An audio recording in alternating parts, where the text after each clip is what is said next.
Good morning everyone, welcome to civil services study practice set number ये 358 है। ये test series UPPSC RO ARO के लिए चल रही है। प्रैक्टिस करेंगे इसमें हम जीएस के प्रश्नों पर। इस टेस्ट सीरीज की प्लेलिस्ट बना रखी है, वहां पर आप टेस्ट नंबर 1 से लेकर 358 तक पहुंच सकते हैं। डिस्क्रिप्शन बॉक्स में लिंक है उसका। तो चलिए स्टार्ट करते हैं आज का टेस्ट। क्वेश्चन नंबर 1 है इंडियन पॉलिटी से। निम्नलिखित में से कौन सा अनुच्छेद केंद्रीय प्रशासनिक न्यायाधिकरणों या अधिकरण भी इसको बोल सकते हैं का प्रावधान करता है? अनुच्छेद 323 का ए, 322 का बी, 221 का ए, 212 का बी। ये इंपॉर्टेंट प्रश्न है, अनादिकाल से एग्जाम में कई बार पूछा गया है, हर एग्जाम में पूछा गया है।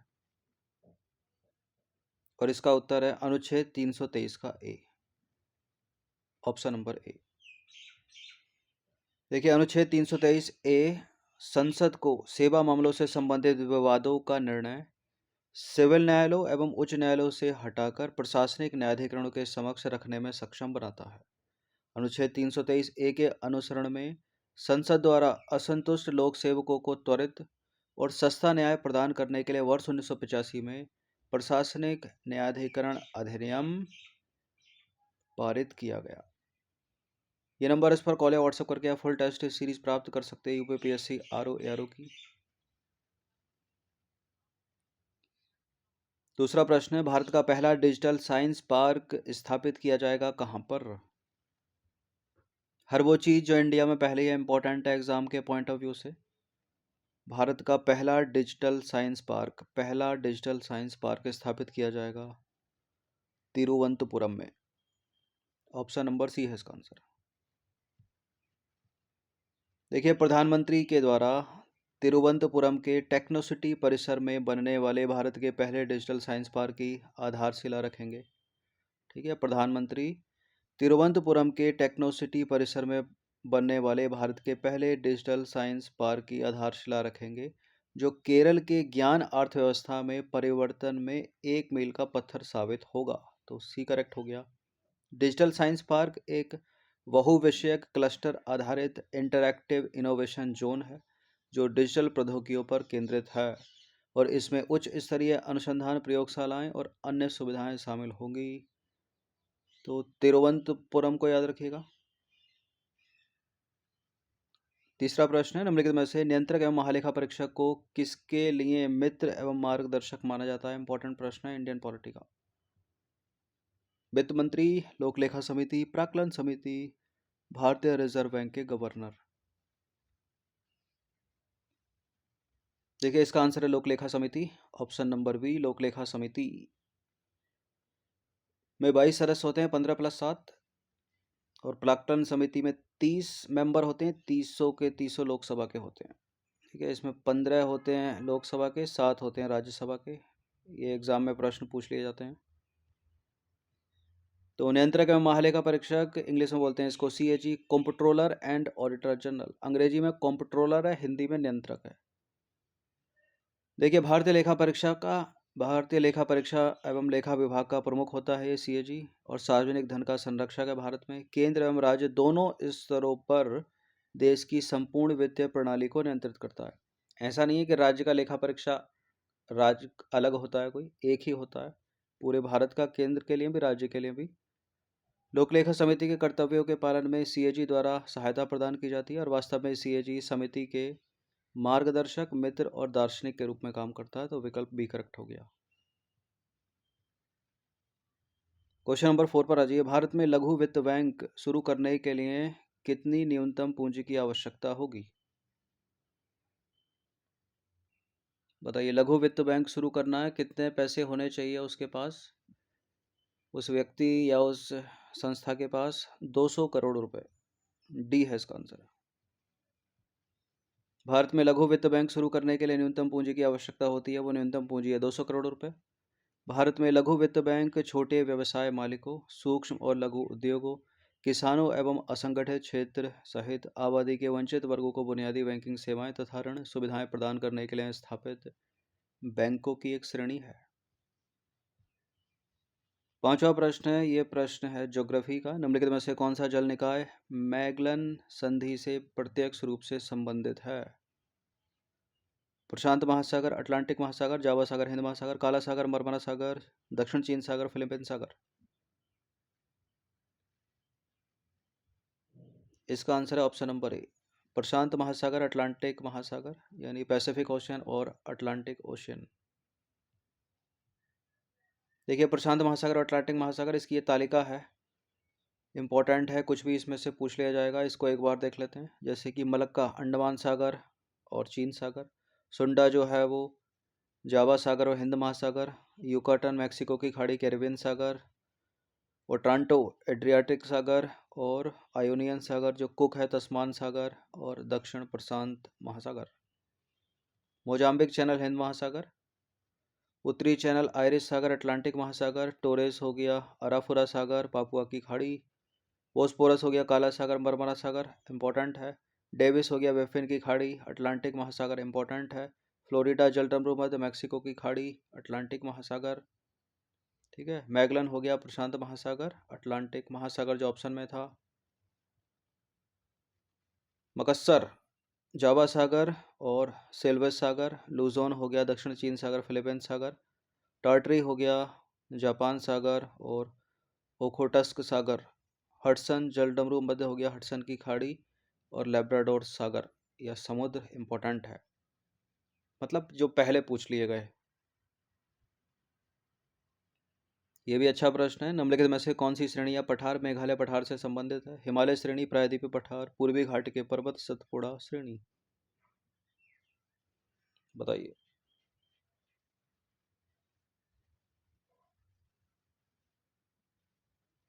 ये प्रायद्वीपीय जाता है इधर, ठीक है, पूर्वी घाट लगाकर मत गलत कर दीजिएगा, प्रायद्वीपीय पठार बी। देखिए मेघालय और कार्बी आंगलोंग पठार मुख्य प्रायद्वीपीय पठार से अलग हैं। मेघालय पठार को आगे 3 भागों में विभाजित किया गया है, गारो पहाड़ियाँ, खासी पहाड़ियाँ, जैंतिया पहाड़ियाँ। और ये जो नाम है ना गारो खासी जैंतिया, ये इस क्षेत्र में पाई जाने वाली जो जनजातियां हैं यानी आदिवासी समूह हैं, उन जातियों के जनजातियों के नाम पर ये पहाड़ियों के नाम रखे गए। और ये भी अपने आप में एक प्रश्न है इम्पोर्टेंट कि गारो खासी और जैंतिया जो पहाड़ियों के नाम हैं वो किसके नाम पर रखे गए? जनजातियों के नाम पर, नदियों के नाम पर, झीलों के नाम पर। ठीक है, कुछ भी पूछ लिया जाता है ऑप्शंस में देखा तो जनजातियों के नाम पर याद रखिएगा। क्वेश्चन नंबर 7 पर आ जाइए। भारत में सुनामी चेतावनी केंद्र निम्नलिखित में से किस स्थान पर स्थित है? Chennai, port Blair, Visakhapatnam, Hyderabad. Port Blair में नहीं है, चेन्नई में नहीं है, बताइए विशाखापत्तनम या हैदराबाद। यह है ऑप्शन नंबर डी, हैदराबाद में। पृथ्वी विज्ञान मंत्रालय के तहत भारतीय राष्ट्रीय महासागर सूचना विज्ञान केंद्र हैदराबाद में स्थापित भारतीय सुनामी प्रारंभिक चेतावनी केंद्र भारत के लिए सुनामी एडवाइजरी जारी करने वाला एक राष्ट्रीय प्राधिकरण है। क्वेश्चन नंबर 8 पर आ जाइए। पोक्सो अधिनियम 2012 के अंतर्गत निम्नलिखित में से सहमति की आयु क्या है? यानी अगर इससे कम है तो नाबालिग, चाहे मेल हो या फीमेल, और यह है 18 वर्ष, ऑप्शन नंबर ए। पोक्सो अधिनियम 18 वर्ष से कम उम्र के किसी भी व्यक्ति के लिए स्वैच्छिक यौन गतिविधि को अपराध मानता है, इसलिए संसद को सहमति की उम्र के रूप में संबोधित करना चाहिए। और भारत के मुख्य न्यायाधीश DY चंद्रचूड़ ने पिछले वर्ष दिसंबर में यह बात स्पष्ट की थी। ठीक है, DY चंद्रचूड़ ने लास्ट ईयर। क्वेश्चन नंबर 9 पर आ जाइए। निम्नलिखित में से किस वंश के शासक का संबंध खजुराहो मंदिर से है? इंपॉर्टेंट है प्रश्न, कई बार एग्जाम में पूछा गया। पूछने के तरीके बदल जाते हैं। खजुराहो के मंदिर किसने बनवाए? चंदेलों ने बनवाए। यह किस वंश का संबंध खजुराहो मंदिर से है? डी है इसका आंसर। चंदेल राजपूत वंश से संबंधित है, साथ ही उन्होंने 9वीं और 13वीं शताब्दी के बीच लगभग 100 वर्षों तक मध्य भारत पर शासन किया था। उनका अधिकांश बुंदेलखंड पर प्रभुत्व था, इसलिए उन्हें जेजाक भुक्ति के चंदेलों के रूप में भी जाना जाता था। जेजाक भुक्ति यानी अब बुंदेलखंड कहा जाता है उसको। इनका संबंध है खजुराहो मंदिर से। सांख्य दर्शन के प्रवर्तक कौन थे? इंपॉर्टेंट प्रश्न है। रामानुजाचार्य, वल्लभाचार्य, कपिल मुनि, माधवाचार्य। ये दर्शन बड़े इंपॉर्टेंट है, कौन किस दर्शन से संबंधित है वो नाम पूछ लेते हैं। कई बार सीरीज में मैंने पूरी तालिका के साथ बताया। ये सी है इसका आंसर, कपिल मुनि। सांख्य दर्शन के प्रवर्तक कपिल हैं और यह प्रमुख रूढ़िवादी भारतीय दर्शनों में से एक है सांख्य दर्शन। और ईश्वर कृष्ण की सांख्य कारिका में सांख्य दर्शन का पारंपरिक सूत्रीकरण शामिल है। सांख्य मौखिक सांख्य अनुमान और धारणा को सूचना के विश्वसनीय स्रोतों के रूप में मान्यता प्रदान करता है। एक संयुक्त सैन्य अभ्यास है स्लिनेक्स। स्लिनेक्स नामक नौसैनिक अभ्यास निम्नलिखित में से किन दो देशों से संबंधित है? SLINEX, SL Sri Lanka, IN India, X exercise. तो ये हो गया भारत और श्रीलंका, ऑप्शन नंबर सी।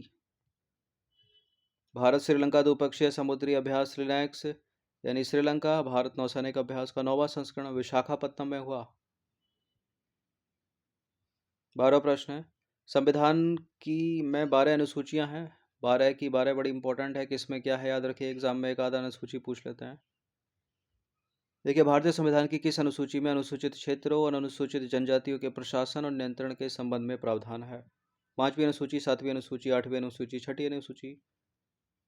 7वीं अनुसूची में तो संघ सूची, राज्य सूची, संवर्ती सूची है, यानी विषयों को बांटा गया, तो ये तो होगा नहीं। 8वीं अनुसूची में भाषाएं हैं, 22 भाषाओं को मान्यता दी गई है। ये सब है 5वीं अनुसूची में। ठीक है। अनुसूचित क्षेत्रों और अनुसूचित जनजातियों के प्रशासन और नियंत्रण के संबंध में प्रावधान। और 6ठी अनुसूची में भी जनजातियों से संबंधित प्रावधान है, लेकिन कुछ ही राज्यों के लिए हैं उनमें। फिलहाल डी है इसका आंसर। भारतीय संविधान की 5वीं अनुसूची अनुसूचित क्षेत्रों और अनुसूचित जनजातियों के प्रशासन तथा नियंत्रण से संबंधित है, डी करेक्ट है। जैव अन्वेषण सर्वोत्तम संदर्भित करता है इनमें से किसको? संभावित जैविक जीवों के लिए बाह्य स्थान का पता लगाना, जैविक प्रजातियों के इतिहास और विकास का अध्ययन करना, फसलों के आनुवंशिक संशोधन के माध्यम से कृषि पद्धतियों को बढ़ाना, या संभावित व्यावसायिक या औषधीय मूल्य वाले पादपों, जीवों या सूक्ष्म जीवों जैसे नए जैविक संसाधनों की खोज करना। क्या है जैव अन्वेषण? क्या है जैव अन्वेषण? जैव अन्वेषण है संभावित व्यावसायिक या औषधीय मूल्य वाले पादपों, जीवों या सूक्ष्म जीवों जैसे नए जैविक संसाधनों की खोज करना। सी है इसका आंसर। जैव अन्वेषण यानी जैव विविधता पूर्वेक्षण के रूप में भी जाना जाता है इसको।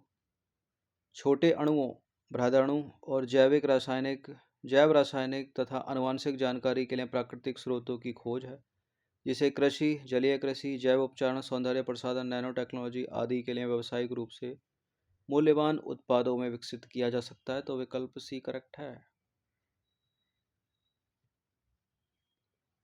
क्वेश्चन नंबर 14 क्या है? निम्नलिखित पर विचार करेंगे। निम्नलिखित में क्या क्या है? आर्किया है, कवक है, शैवाल है, जीवाणु है। यानी आर्किया, फंगस, शैवाल और बैक्टीरिया।